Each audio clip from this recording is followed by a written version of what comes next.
is Bhavya Bartwal, and I'm currently a senior at Doherty Valley High School.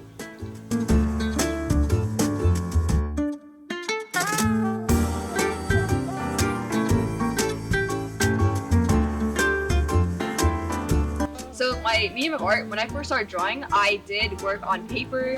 I did a little bit of canvas, as most kids do. I took 1 year of art classes when I was about 8. And in that year of art classes, I experimented with charcoal. I did some sculpting here and there.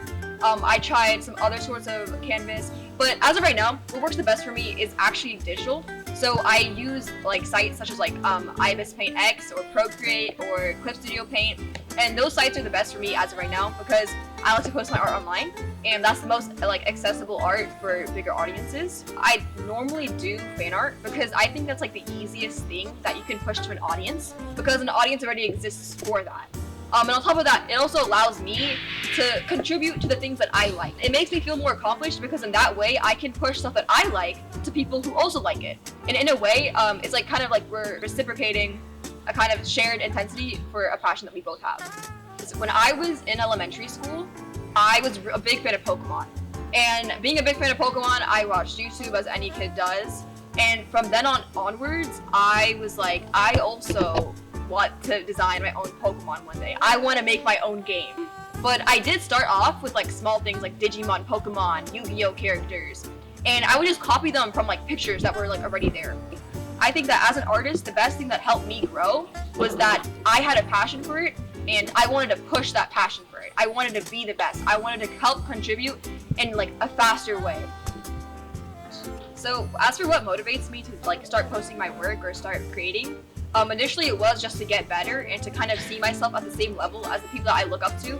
And while that does continue on to today, for me personally, a big thing that motivates me is the fans that I've accumulated online.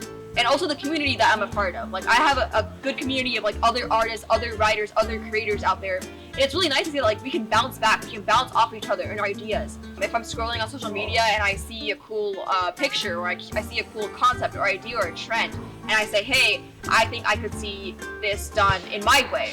So I redraw it or I do it in some other way. That's not a normal thing I do.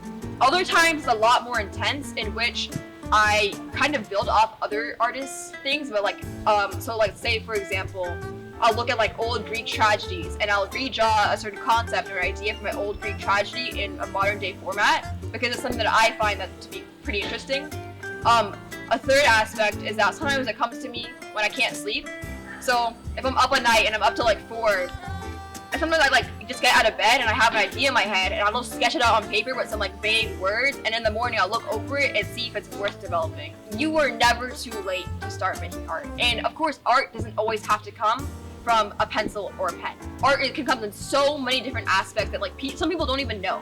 Paper mache, you got origami, there's so many things that contribute and count as art. And furthermore, if you are looking to start in art, the first thing you want to look at is, why do you want to do this?